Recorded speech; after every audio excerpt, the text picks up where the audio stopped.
कभी कभी लगता है ना, जैसे जिंदगी हाथ से फिसल रही हो, जैसे सब कुछ करने के बाद भी कुछ अधूरा सा रह गया हो। मन बेचैन होता है, दिल उदास रहता है और एक गहरा खालीपन महसूस होता है। ऐसे में कहीं दूर से एक आवाज आती है, मैं हूं ना, तू अकेला नहीं है। वो आवाज और किसी की नहीं, स्वयं भगवान श्री कृष्ण की होती है। जय श्री राधे कृष्ण। आप सभी का हमारे चैनल भटकता मन में दिल से स्वागत है। प्रिय भक्तों, इस दिव्य वाणी की शुरुआत करने से पहले आइए एक क्षण के लिए अपने मन को शांत करें, अपनी आंखें बंद करें और हृदय से पुकारें, हे श्री कृष्ण। जो भी भक्त इस पावन संदेश को सुन रहे हैं, उनके जीवन में आपका प्रेम, आपकी कृपा सदैव बनी रहे। उनकी उलझनों को आप सुलझा दें और उनके रास्तों में भक्ति की रोशनी फैला दें। दोस्तों, वीडियो सुनने से पहले नीचे कमेंट में अपने भाव, अपनी भक्ति, अपना प्रेम व्यक्त करते हुए बस 2 शब्द लिखें, राधे राधे। ये 2 शब्द जब मिलकर बहते हैं तो वहां एक अद्भुत ऊर्जा जन्म लेती है। वो ऊर्जा श्री कृष्ण तक सीधा पहुंचती है। हम सबके जीवन में एक ऐसा मोड़ जरूर आता है जब हमें समझ नहीं आता कि क्या सही है, क्या गलत, कौन अपना है, कौन पराया, किस राह पर चलें, क्या फैसला लें।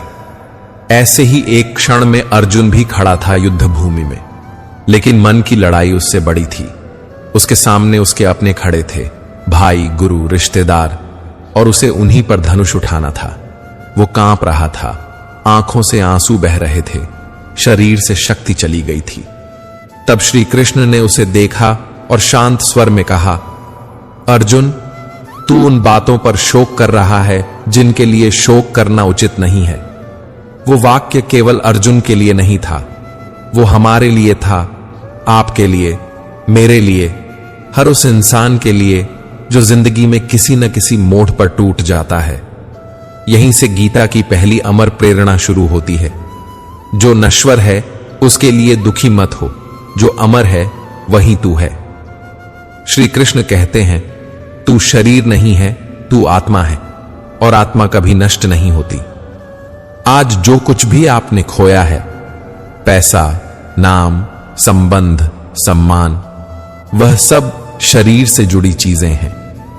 लेकिन जो आपका सत्य है वह कभी नहीं मरता।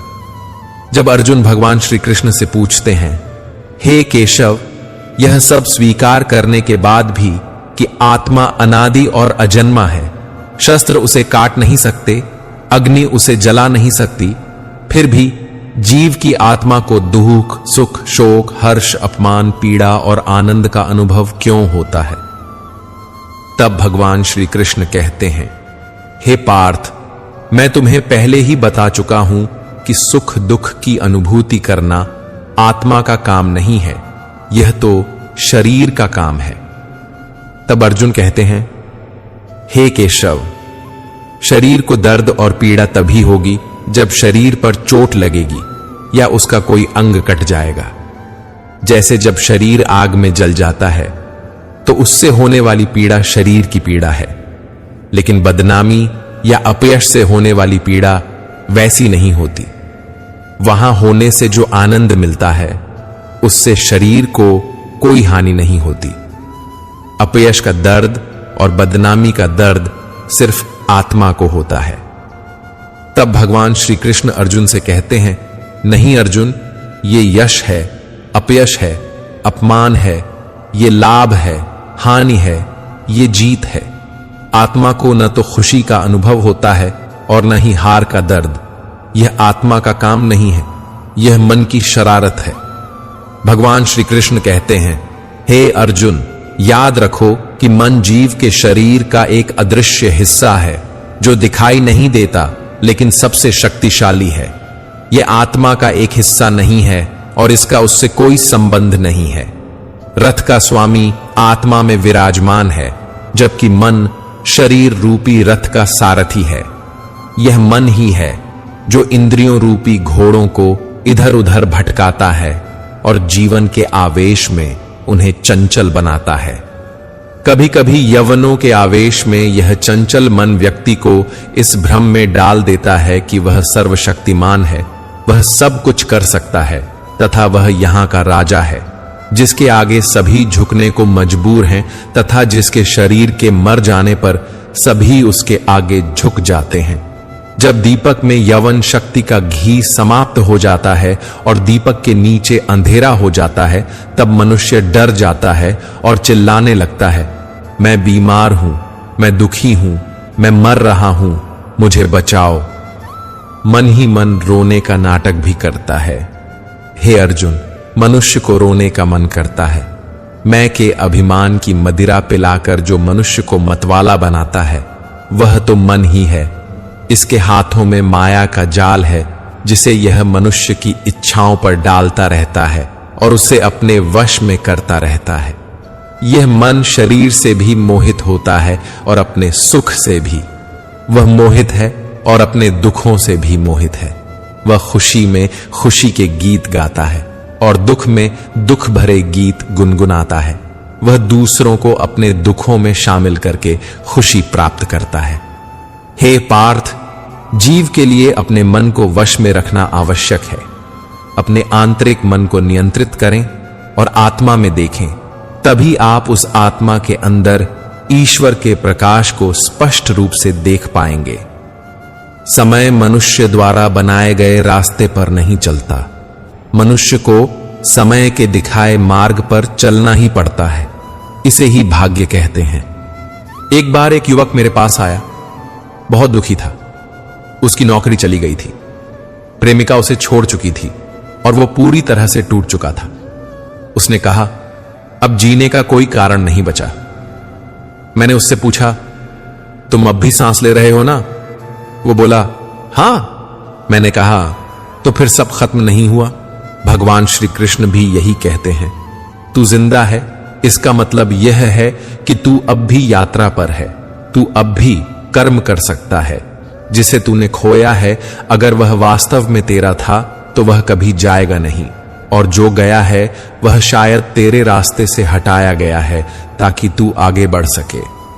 हम लोग अक्सर चीजों से जुड़ जाते हैं, एक रिश्ता, एक नौकरी, एक पहचान, और जब वह हमसे छिन जाती है तो लगता है सब कुछ खत्म हो गया।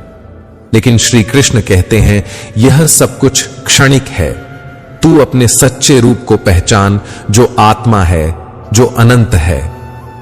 जीवन का हर दुख, हर पीड़ा इसी भूल से आती है कि हम खुद को इस शरीर और उसकी चीजों से जोड़ लेते हैं। भगवान श्री कृष्ण कहते हैं, जो व्यक्ति मुझे जान लेता है वह जन्म मरण के बंधन से मुक्त हो जाता है। जो व्यक्ति भगवद गीता को पढ़ता है और उसका पालन करता है, वह बुराई से मुक्त हो जाता है। उसके सभी दुष्कर्मों का प्रभाव समाप्त हो जाता है। जो भाग्य में है वह भाग कर आएगा, और जो भाग्य में नहीं है वह भी आकर भाग जाएगा। जैसे हवा नाव को उड़ा ले जाती है, उसी प्रकार मनुष्य की इच्छाएं उसकी बुद्धि को भ्रमित कर देती है। जो मनुष्य सुख दुख में, मान अपमान में शांत रहता है, वह मुझे अत्यंत प्रिय है। दूसरों को अपनी समस्याओं का कारण मान लेने से आपकी समस्याएं कभी कम नहीं होंगी। फिर अर्जुन डरते हुए पूछता है, अगर मैं लड़ते हुए हार गया तो क्या? तब श्री कृष्ण मुस्कुराते हुए कहते हैं, तेरा कर्म करने में अधिकार है, फल में नहीं। यह गीता की दूसरी अमर प्रेरणा है। कर्म कर, लेकिन फल की चिंता मत कर। आज हम जो भी करते हैं उसके पीछे कोई ना कोई अपेक्षा होती है। अगर हम प्यार करते हैं तो बदले में प्यार की उम्मीद रखते हैं। अगर मेहनत करते हैं तो सफलता की चाह रखते हैं, और जब वैसा नहीं होता तो हम टूट जाते हैं। श्री कृष्ण हमें सिखाते हैं, तू सिर्फ अपना कर्तव्य निभा, सफलता और असफलता मेरी चिंता है। एक गरीब किसान को देखो, वह खेत में बीज बोता है। वह जानता है कि बारिश होगी या नहीं, यह उसके हाथ में नहीं है। फिर भी वह हर साल मेहनत करता है। क्यों? क्योंकि वह अपने हिस्से का कर्म जानता है। फल किसे देना है? यह ऊपर वाले का काम है। मैंने एक बार एक स्कूल टीचर से पूछा, आप इतने सालों से पढ़ा रहे हैं बिना ज्यादा पैसे, बिना किसी सम्मान के, क्यों? उन्होंने कहा, क्योंकि यह मेरा धर्म है। हर बच्चा जो मेरी कक्षा में आता है वह मेरे लिए एक बीज है। मुझे नहीं पता वह पेड़ बनेगा या नहीं, लेकिन मैं उसे पानी जरूर दूंगा। वह श्री कृष्ण की राह पर है। अगर आप किसी अच्छे काम में लगे हुए हैं और फिर भी परिणाम नहीं दिख रहा तो टूटिए मत, क्योंकि गीता की तीसरी अमर प्रेरणा कहती है, अच्छा किया गया कोई भी कर्म कभी व्यर्थ नहीं जाता। आपका हर प्रयास, चाहे वह आज रंग लाए या न लाए, वह कहीं ना कहीं संचित होता है। जैसे नदी की हर बूंद मिलकर सागर बनती है, वैसे ही आपके छोटे छोटे प्रयास भी बड़े परिवर्तन की नींव रखते हैं। मेरे एक मित्र ने कई बार प्रतियोगी परीक्षा दी, लेकिन हर बार असफल हुआ। लोग हंसने लगे, परिवार वालों ने ताने मारने शुरू कर दिए, लेकिन उसने श्री कृष्ण की यह बात पकड़ ली, प्रयास कभी व्यर्थ नहीं जाता। आखिरी बार जब सबने उम्मीद छोड़ दी थी, उसी साल उसका चयन हो गया। जो लोग सिर्फ परिणाम देखते हैं वे अक्सर हार जाते हैं, लेकिन जो हर कदम को अपना धर्म मानते हैं वही जीवन की दौड़ जीतते हैं। आज आप भी सोचिए, क्या आप सिर्फ फल के लिए काम कर रहे हैं या फिर श्री कृष्ण की तरह कर्म को पूजा मानते हैं? अगर कोई चीज आपको रोक रही है तो जान लीजिए वह आपके मन का डर है, ना कि भगवान की इच्छा, क्योंकि श्री कृष्ण ने स्वयं कहा है, मैं उस व्यक्ति की सहायता करता हूं जो पूरे मन से कर्म करता है और मुझ पर विश्वास रखता है। आपका भरोसा ही आपकी सबसे बड़ी शक्ति है। कभी कभी हमें लगता है कि हम अकेले हैं, सब कुछ हमारे ऊपर है, लेकिन याद रखिए, जब अर्जुन हिम्मत हार बैठा तो भगवान स्वयं उसके सारथी बनकर उसके साथ खड़े हुए। वह रथ के आगे नहीं, पीछे खड़े थे, लेकिन उसकी पूरी दिशा उनके हाथ में थी। आज अगर आप भी थक चुके हैं, डर से कांप रहे हैं, आगे का रास्ता नहीं दिख रहा, तो बस आंखें बंद कीजिए और मन में कहिए, जय श्री कृष्ण। आप देखेंगे वह चुपचाप आपके रथ की लगाम थाम लेंगे। सभी तूफान आपके जीवन को अस्त व्यस्त करने नहीं आते, कभी कभी वे आपका रास्ता साफ करने भी आते हैं।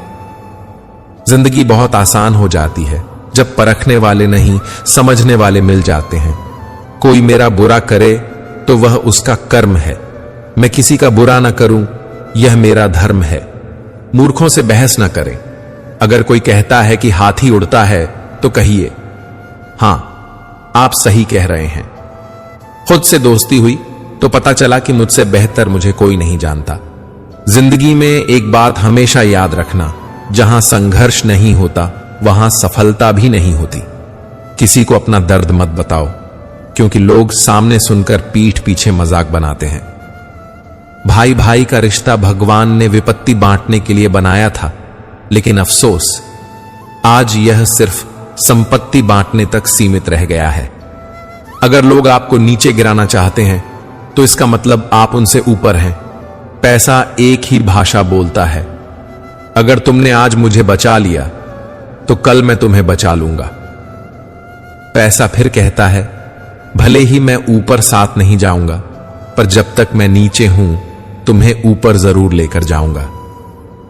दुनिया का सबसे गरीब इंसान वह है जिसके अंदर हिम्मत नहीं है। श्री कृष्ण ने अर्जुन से कहा था, तू अपने स्वभाव के अनुरूप कर्म करेगा ही, पर उसे मोह, भय या भ्रम से मत बांध। कितनी बार ऐसा होता है कि हमें कोई बात कहनी होती है, कोई निर्णय लेना होता है, लेकिन हम रुक जाते हैं, डर से, असुरक्षा से, या फिर लोग क्या कहेंगे इस सोच से। हमारे भीतर एक आवाज कहती है, तू यह कर सकता है, लेकिन हमारे बाहर की दुनिया कहती है, शायद यह गलत है या तू असफल हो जाएगा। श्री कृष्ण इसी झिझक को तोड़ते हैं। वे कहते हैं, मोह का त्याग कर और उस राह पर चल जो तेरे स्वभाव के अनुरूप है। मान लीजिए आपके अंदर संगीत का हुनर है, लेकिन आप डॉक्टर बनने की दौड़ में लगे हैं सिर्फ इसलिए कि सब वही कर रहे हैं, तो भीतर एक बेचैनी बनी ही रहेगी। भगवान श्री कृष्ण कहते हैं, स्वधर्म में मरण भी श्रेयस्कर है, पर धर्म भय देने वाला है। यानी कि अपने रास्ते पर चलकर अगर गिर भी जाओ तो वह भी बेहतर है उस रास्ते से जो किसी और का है। आपको खुद से यह सवाल पूछना चाहिए, क्या मैं वह जीवन जी रहा हूं जो मेरा है, या क्या मैं बस समाज के डर से, रिश्तेदारों की बातों से या दिखावे की होड़ में दौड़ रहा हूं। एक बार एक लड़की मेरे पास आई। उसने इंजीनियरिंग की पढ़ाई की थी, लेकिन अंदर से वह लेखिका बनना चाहती थी। मैंने उससे पूछा, क्या तुमने कभी कुछ लिखा है? उसने कहा, हां, लेकिन कभी किसी को दिखाया नहीं, डर लगता है। मैंने उससे कहा, जो लिखा है वो श्री कृष्ण को समर्पित कर दो, फिर डर किस बात का? आज वो हर दिन लिखती है। उसे ना पैसे की चिंता है ना नाम की, क्योंकि अब वह उस राह पर है जो उसका स्वभाव है। श्री कृष्ण की चौथी अमर प्रेरणा यही है, स्वधर्म को पहचानो और बिना डर के उस पर चलो। हर बार जब तुम डरते हो, मोह में पड़ते हो या भ्रम में फंसते हो, तब खुद से कहो, भगवान श्री कृष्ण ने कहा है, डर को मत पाल, तू वही कर जो तेरा सत्य है। अगर अचानक से किसी का व्यवहार आपके प्रति बदल जाए तो समझ लीजिए कि वो व्यक्ति आपसे कुछ चाहता है। विज्ञान कहता है कि जीभ पर लगी चोट सबसे जल्दी ठीक होती है, लेकिन ज्ञान कहता है कि जीभ से लगी चोट कभी ठीक नहीं होती। रात की मुट्ठी में एक सुबह भी होती है। शर्त यह है कि पहले जी भर कर अंधेरा देख लो। याद रखो, सबसे बड़ा अपराध है अन्याय सहना और गलत के साथ समझौता करना। इंसान दो वजहों से पूरी तरह बदल जाता है, या तो उसकी जिंदगी में कोई खास आ जाता है या फिर कोई बेहद खास चला जाता है। दुनिया में जिंदगी से दूर जाने वाली 4 जगहें कभी नहीं भरती: समुद्र, श्मशान, प्यास का घड़ा और इंसान का मन। जब कोई समझदार इंसान रिश्ते निभाना छोड़ दे तो समझ लेना चाहिए कि उसके स्वाभिमान को कहीं ना कहीं ठेस जरूर पहुंची है। हमेशा प्यार क्षमा मांगना पसंद करता है और अहंकार हमेशा मैं की बात सुनना पसंद करता है। भगवान श्री कृष्ण कहते हैं, आपका कर्म ही आपकी पहचान है, वरना एक नाम के तो यहां हजारों लोग हैं। आपके अच्छे कर्मों के बावजूद लोग आपकी बुरी बातों को ही याद रखेंगे। इसलिए कभी भी लोगों की बातों पर ध्यान न दें। किसी को धोखा देना वह कर्ज है जो आप किसी और को देते हैं, और एक दिन आपको यह कर्ज जरूर मिलेगा। अच्छी नजर वह होती है जो सिर्फ अपने बारे में नहीं बल्कि दूसरों की कमियों और खूबियों को भी देखती है। ऐसे व्यक्ति पर कभी भरोसा न करें जो समय के साथ अपना स्वभाव बदल ले। लोग कभी आईना नहीं देखते। अगर आईने में तस्वीर की जगह चरित्र दिखता तो बहुत कुछ बदल जाता। अब 5वीं अमर प्रेरणा पर आते हैं, जो सीधे दिल को छू जाती है। जब कोई अपना हमें छोड़कर चला जाता है या जीवन में कुछ अनहोनी हो जाती है, जो हुआ वो अच्छा हुआ, जो हो रहा है वो भी अच्छा हो रहा है, जो होगा वो भी अच्छा ही होगा। यह वाक्य आज भी करोड़ों लोगों को जीवन में स्थिरता देता है, क्योंकि जब कुछ बुरा होता है हम प्रश्न करते हैं, क्यों? जब कोई चला जाता है हम रोते हैं, ऐसा मेरे साथ ही क्यों? जब भविष्य डरावना दिखता है हम घबराते हैं, अब आगे क्या होगा? लेकिन श्री कृष्ण हमें याद दिलाते हैं, तू नहीं जानता पर मैं जानता हूं। जो कुछ भी हो रहा है वह तेरे भले के लिए है। आप कभी पीछे मुड़कर देखिए, आपकी सबसे बड़ी तकलीफें, सबसे गहरे जख्म, वो सब किसी न किसी अच्छे मोड़ की वजह बने होंगे। एक बार एक व्यापारी का सारा माल समुद्र में डूब गया। वह टूट गया, दिवालिया हो गया। लोगों ने उसका मजाक उड़ाया। लेकिन कुछ महीनों बाद पता चला उस जहाज में जो लोग थे उन्हें समुद्री डाकुओं ने मार डाला और उसका ना जाना ही उसकी जान बचा गया। आज वह कहता है, अगर उस दिन मेरा नुकसान नहीं हुआ होता तो आज मैं जिंदा नहीं होता। भगवान की लीला समझना हमारे बस की बात नहीं, पर भरोसा रखना हमारा धर्म है। अगर आज आप किसी मुश्किल दौर से गुजर रहे हैं तो बस मन में एक बात बैठा लीजिए, श्री कृष्ण की योजना मुझसे बड़ी है। जो हुआ है वह मुझे कुछ सिखाने आया है। शांत रहिए, धैर्य रखिए और श्री कृष्ण का नाम लेते रहिए। श्री कृष्ण की यह 5वीं अमर प्रेरणा, सब कुछ उसके अनुसार ही हो रहा है जो हमारे लिए उचित है। आपके जीवन को सहनशीलता, विश्वास और शांति देती है।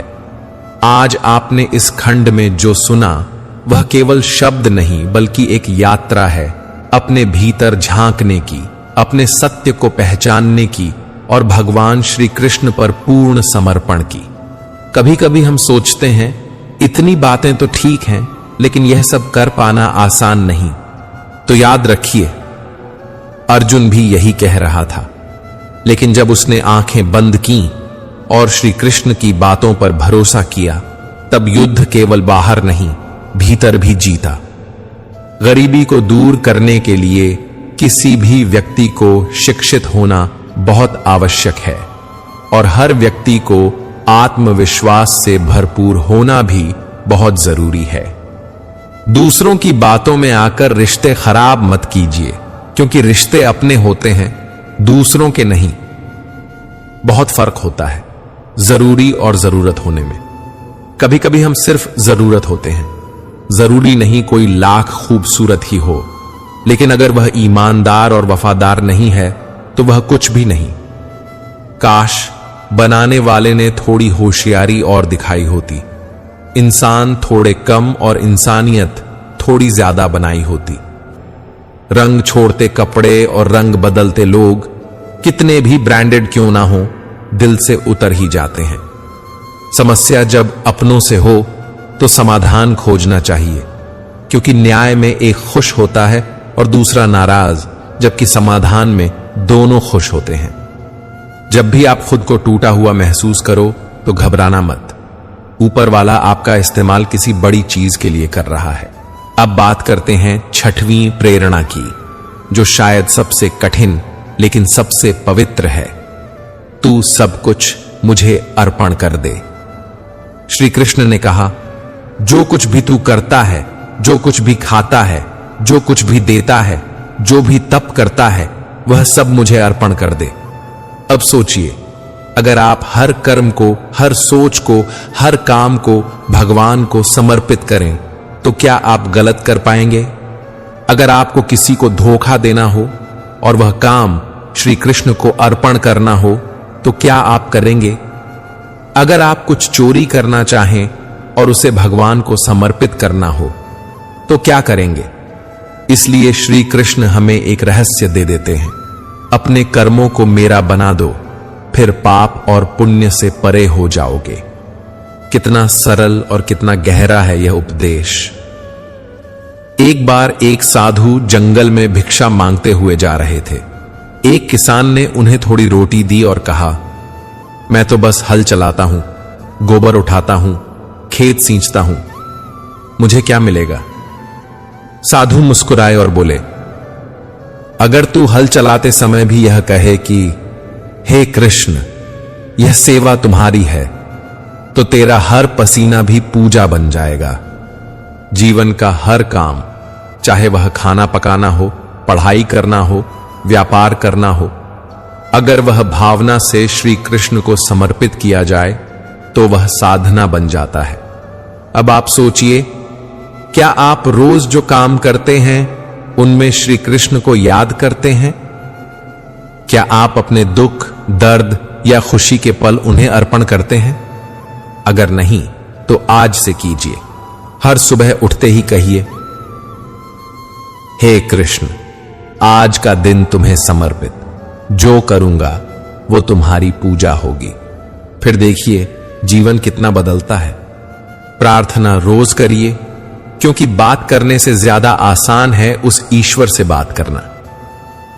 किसी को भी अपना दर्द और अपनी खुशी नहीं दिखानी चाहिए, क्योंकि लोग आपकी खुशी में नजर और आपके दुख में नमक जरूर लगाते हैं। जब किसी रिश्ते में जिद और अकड़ आ जाए तो ये दोनों जीत जाते हैं, लेकिन रिश्ता हार जाता है। अब आते हैं 7वीं अमर प्रेरणा पर। सुख दुख, लाभ हानि, जय पराजय, इन सब में सम रहो। श्री कृष्ण ने अर्जुन से कहा, समत्वम योग उच्यते, यानी योग का अर्थ है समता, ना सुख में डगमगाना, ना दुख में टूट जाना। अब आप सोचिए, जब अच्छा समय आता है तो हम उछलते हैं, वाह मेरी मेहनत रंग लाई, देखो मैं कितना काबिल हूं। और जैसे ही बुरा समय आता है, भगवान ने मेरे साथ ऐसा क्यों किया? यही असमत्व है। श्री कृष्ण चाहते हैं कि हम स्थिर हों, ना तो अहंकार से फूले, ना ही हार से टूटे। एक बार एक बहुत बड़ा व्यापारी दिवालिया हो गया। वह मंदिर गया और खूब रोया। फिर एक वृद्ध संत ने उससे कहा, बेटा, जो आज गया है वो कल फिर से आ सकता है, पर जो संतुलन आज खोया है वो वापस लाने में पूरी जिंदगी लग सकती है। अपने मन को पकड़, धन तो आता जाता रहेगा। इसीलिए श्री कृष्ण हमें सिखाते हैं, सुख दुख को संभव से देखो। हर बार जब कोई दुख आए तो खुद से कहिए, यह भी बीत जाएगा, और जब सुख आए तो कहिए, यह भी स्थायी नहीं है। तब जीवन में स्थिरता आएगी, और यही असली शांति है। अब शुरू करते हैं आज की 8वीं अमर प्रेरणा से। मन ही मित्र है और मन ही शत्रु है। जब अर्जुन युद्ध से भागना चाहता था, जब उसका मन डगमगा रहा था, तब श्री कृष्ण ने कहा, उद्धरेदात्मनात्मानम नात्मानम वसादयेत, आत्मैव ह्यात्मनो बंधु आत्मैव रिपुरात्मनः। अर्थात तू ही अपना मित्र है और तू ही अपना शत्रु है। अब जरा रुकिए और सोचिए, कितनी बार आपने खुद से ही लड़ाई लड़ी है जब कोई और नहीं होता। एक साधु ने कहा था, मैं अकेला नहीं हूं, मेरा मन मेरा साथ देता है, इसलिए मैं कभी अकेला नहीं पड़ता। तो अगर आप जीवन में अकेलापन महसूस करते हैं या टूटा हुआ महसूस करते हैं, तो सबसे पहले अपने मन को देखिए, उसे क्या चाहिए? क्या वह भटक रहा है? क्या वह भ्रम में है? या क्या उसे सिर्फ श्री कृष्ण का नाम चाहिए? श्री कृष्ण कहते हैं, जो मन को साध ले वो संसार को भी साध सकता है। अब 9वीं अमर प्रेरणा पर आते हैं, जो सबसे प्यारी है, सबसे करुणामयी है। मैं हर जीव के हृदय में वास करता हूं। श्री कृष्ण कहते हैं, ईश्वर सर्वभूतानां हृदयेषु तिष्ठति, अर्थात मैं हर प्राणी के हृदय में ही वास करता हूं। अब जरा सोचिए, जिस इंसान ने आपको धोखा दिया, जिसके लिए आपके मन में क्रोध है, उसके भीतर भी श्री कृष्ण का अंश है। जिससे आप नफरत करते हैं, जो आपको पसंद नहीं, वह भी उसी परमात्मा का अंश है। तो अब प्रश्न यह है, आप कैसे किसी से घृणा कर सकते हैं जब जान जाएं कि उसी में श्री कृष्ण छिपे हैं? यह प्रेरणा हमें क्षमा, करुणा और सहिष्णुता सिखाती है। एक बार एक स्त्री ने भगवान से कहा, मैं तुम्हारी बहुत बड़ी भक्त हूं, लेकिन मेरे पति बहुत गुस्सैल हैं, कैसे सहूं उन्हें? भगवान ने कहा, हर बार जब वो गुस्सा करें तो उन्हें मेरे रूप में देखो, शायद तुम्हारा मन क्षमा करना सीख जाएगा। और हुआ भी यही। जब हम किसी में भगवान को देखना शुरू कर देते हैं तो झगड़े मिट जाते हैं, अहंकार टूटता है और प्रेम पनपता है। श्री कृष्ण ने अर्जुन से यह भी कहा, मैं किसी से द्वेष नहीं करता, ना ही किसी से विशेष प्रेम करता हूं, पर जो मुझे प्रेम से भजते हैं मैं उनका हो जाता हूं, यानी तू भी वैसा बन, सबको एक जैसा देख। अब सोचिए, अगर हम सब हर इंसान में श्री कृष्ण को देखने लगें तो फिर क्या कोई झगड़ा रह जाएगा? क्या किसी से जलन होगी? नहीं। अपना और पराया क्या है? जो भावनाओं को समझे वह अपना, जो भावना से परे हो वह पराया, जो दूर होकर भी पास हो वह अपना, जो पास रहकर भी दूर हो वह पराया। जिंदगी में हमेशा उनसे दूर रहना जो आप में वह कमी बताए जो आप में है ही नहीं। अपनी गलती को न मानना एक और गलती होती है। जो लोग अपनी गलती नहीं मानते वो आपको अपना कैसे मानेंगे? मोह खत्म होते ही खोने का भी डर निकल जाता है, चाहे दौलत हो, वस्तु हो, रिश्ता हो या जिंदगी। हर किसी को बदलने की कोशिश मत करो। जो बुरे हैं उन्हें बुरा ही रहने दो, बस खुद को उनसे अलग कर दो। आजकल के रिश्तों के लिए सबसे खतरनाक वो लोग हैं जो अपनों के खिलाफ कानों में जहर घोलते हैं। बोलना तो 2 साल की उम्र में ही सीख जाते हैं, लेकिन बोलना क्या है यह सीखने में पूरा जीवन लग जाता है। उन्हें अपना समझने से क्या फायदा जिनके अंदर आपके लिए कोई अपनापन ही ना हो। नेकियां जमा करने में लग जाओ। दोस्त दौलत साथ नहीं जाएगी।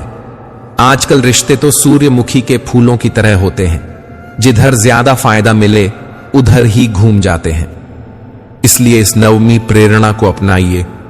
हर व्यक्ति में भगवान को देखिए, शायद तभी आपका मन मुक्त होगा। अब 10वीं और अंतिम अमर प्रेरणा की ओर बढ़ते हैं, जिसे गीता का सार कहा जाता है। श्री कृष्ण कहते हैं, सर्वधर्मान परित्यज्य मामेकम शरणम व्रज, अहम त्वाम सर्व पापेभ्यो मोक्षयिष्यामि मा शुचः। सब धर्मों को त्याग दे और बस मेरी शरण में आ जा। मैं तुझे हर पाप, हर चिंता, हर बंधन से मुक्त कर दूंगा। शोक मत कर। यह वाक्य जैसे एक मां की गोद हो, जहां हम सब थक कर गिर सकते हैं, टूट सकते हैं और फिर भी खुद को सुरक्षित मान सकते हैं।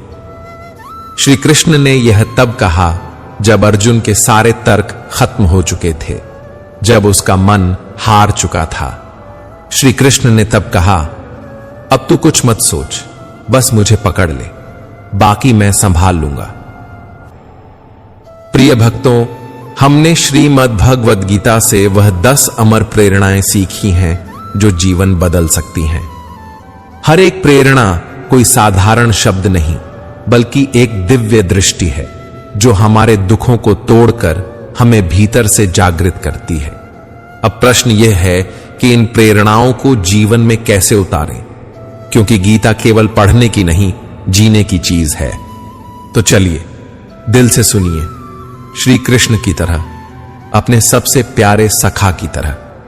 मान लीजिए आपने इन 10 प्रेरणाओं को समझ भी लिया, पर क्या यह काफी है? नहीं, समझना सिर्फ पहला चरण है, उसे जीना ही असली यात्रा है। जैसे कोई आपको पानी पीने की विधि समझा दे, पानी हाथ में लो, होठों से लगाओ, पी जाओ। पर क्या समझ लेने से आपकी प्यास बुझ जाएगी? नहीं ना? ठीक वैसे ही, जब तक आप इन प्रेरणाओं को अपने रोजमर्रा के जीवन में नहीं उतारते, तब तक सिर्फ ज्ञान ही रहेगा, अनुभव नहीं। अब प्रश्न उठता है, कैसे जिएं गीता को? तो आइए हम सीखें गीता को जीवन में उतारने के 5 सरल उपाय। पहला उपाय, हर सुबह एक श्लोक, एक विचार। हर सुबह जैसे आप चाय लेते हैं वैसे ही एक श्लोक पढ़िए, ज्यादा नहीं, सिर्फ एक, और पूरा दिन उसी एक श्लोक को मन में दोहराइए। मान लीजिए आपने यह श्लोक लिया, कर्मण्येवाधिकारस्ते मा फलेषु कदाचन। तो जब आप ऑफिस जा रहे हों, मन में यही दोहराएं, मुझे बस अपना काम करना है, फल की चिंता नहीं। जब आप बच्चे को पढ़ा रहे हों, कर्म कर, फल की आस छोड़। जब आप किसी रिश्ते को निभा रहे हों, मैं अपना प्रेम दूंगा, सामने वाला कैसी प्रतिक्रिया देगा उसकी चिंता नहीं। आप देखेंगे एक ही श्लोक दिन के हर काम में रंग भर देगा। दूसरा उपाय, हर संघर्ष में पूछो, श्री कृष्ण क्या करते? जब मन उलझ जाए, जब गुस्सा आए, जब निराशा घेर ले, तो बस एक पल ठहरिए और खुद से पूछिए, अगर मेरी जगह श्री कृष्ण होते तो क्या करते? आपको उत्तर मिलेगा। कभी मौन रहते, कभी प्रेम से बोलते, कभी युद्ध भी करते, पर हर बार धर्म और करुणा के साथ। श्री कृष्ण कोई एक रूप नहीं थे। वो कभी रणछोड़ बने तो कभी अर्जुन के सारथी, वो कभी मुस्कुराए तो कभी क्रोधित भी हुए, पर हर बार उन्होंने वही किया जो समय के अनुरूप धर्म था।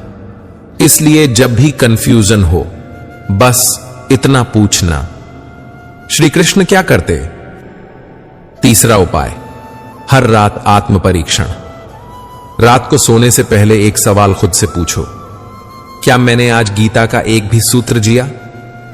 हो सकता है आपने आज किसी को क्षमा किया तो आपने समत्व का अभ्यास किया, या आपने किसी निर्णय में दूसरों की भलाई सोची तो आपने स्वधर्म निभाया, या आपने किसी अपशब्द का जवाब शांति से दिया तो आपने मन को मित्र बना लिया। हर रात यह आत्म परीक्षण आपको धीरे धीरे ज्ञान से अनुभव की ओर ले जाएगा। चौथा उपाय, श्री कृष्ण से दोस्ती करो, दूरी नहीं। बहुत से लोग श्री कृष्ण को बस मंदिर में मानते हैं, वहां घंटी बजाकर निकल जाते हैं, पर श्री कृष्ण मंदिर में नहीं, आपके भीतर है। उन्हें अपना सखा मानिए, बिल्कुल वैसे जैसे अर्जुन ने माना। रोज उनसे बात कीजिए, कृष्ण आज दिन अच्छा गया, कृष्ण आज मन भटक गया, संभाल लेना, कृष्ण तुझसे बात करके अच्छा लगता है। शुरुआत में लगेगा कि आप खुद से बात कर रहे हैं, लेकिन धीरे धीरे आपको अनुभव होगा आप नहीं बोल रहे, कोई उत्तर भी आ रहा है, और वही संवाद होगा जो गीता का मूल है, भगवान और आत्मा का जीवंत संवाद। पांचवां उपाय, दूसरों को भी प्रेरणा देना। जो अमृत आपने पिया है वह दूसरों तक पहुंचाइए, अपने बच्चों को, अपने दोस्तों को, किसी जरूरतमंद को। इन 10 प्रेरणाओं में से एक प्रेरणा भी बांट दीजिए। अगर कोई दुखी है तो उसे कहिए, तू सिर्फ कर्म कर, फल की चिंता मत कर। अगर कोई खुद से हारा है तो कहिए, तू ही अपना मित्र है, तू ही शत्रु। अगर कोई रिश्तों में उलझा है तो कहिए, हर प्राणी में श्री कृष्ण का वास है, क्षमा कर दे।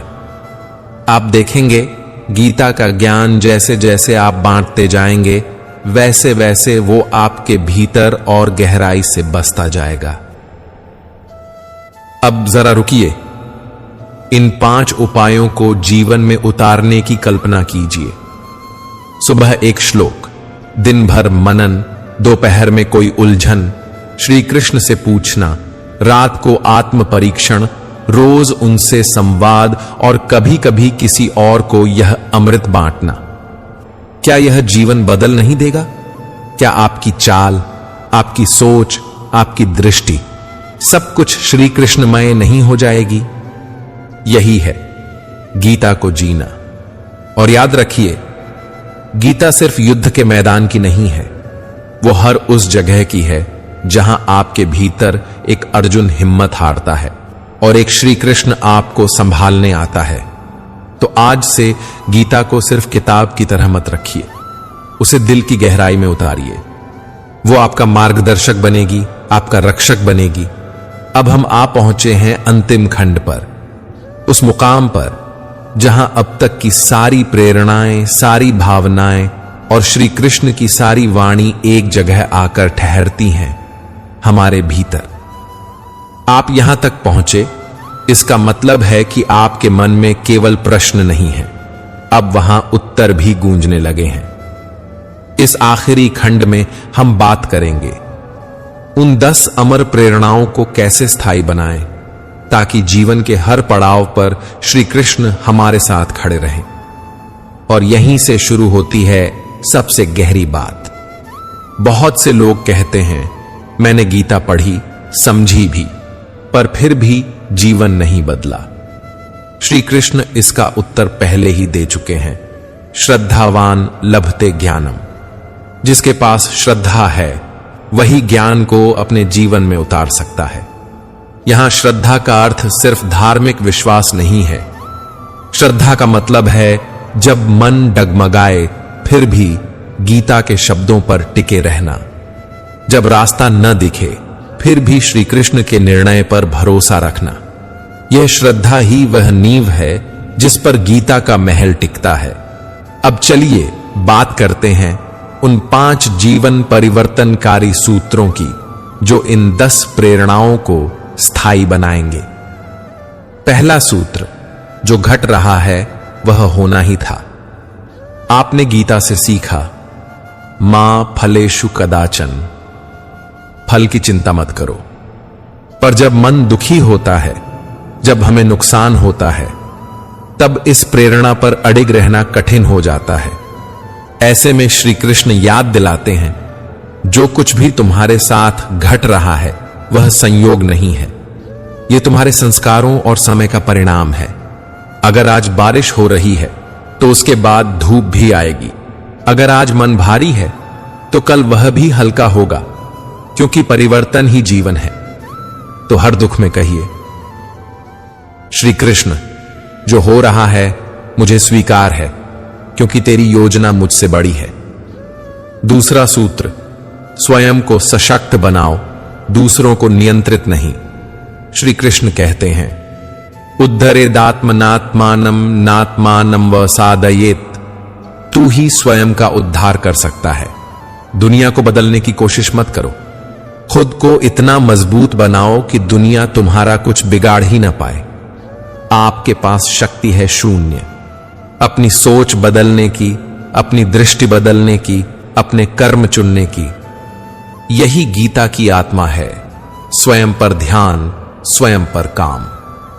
तीसरा सूत्र, संघर्ष से भागना नहीं, मुस्कुराकर सामना करना। अर्जुन युद्ध से भागना चाहता था। उसने कहा, मैं युद्ध नहीं करूंगा। श्री कृष्ण ने क्या किया? उन्होंने युद्ध को आसान नहीं किया, उन्होंने अर्जुन को शक्तिशाली बनाया। क्यों? क्योंकि अगर युद्ध टाला जाता तो अर्जुन की अंतरात्मा हार जाती, पर युद्ध को स्वीकार करके अर्जुन नायक बन गया।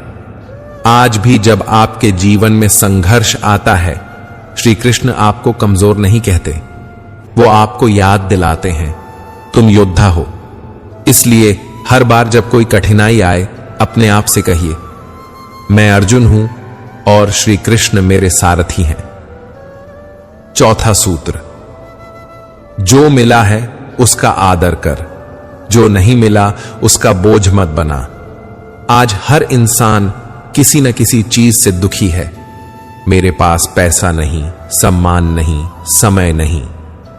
पर श्री कृष्ण कहते हैं, तत्सुखम सत्विजम यद आत्मबुद्धि प्रसादजम। सच्चा सुख भीतर से आता है, बाहर से नहीं। जो मिला है उसमें आनंद ढूंढो, जो नहीं मिला उसे पाने की ललक रखो, पर उसकी कमी से दुखी मत हो। श्री कृष्ण गाय चराते थे, पर अंदर से राजाओं से भी अधिक धनवान थे। क्यों? क्योंकि उन्होंने भीतर का खजाना पा लिया था, और यह खजाना हर एक के पास है। शांत चित्त, संतोष और श्री कृष्ण का साथ। पांचवा सूत्र, मृत्यु का भय नहीं, अमर आत्मा का बोध।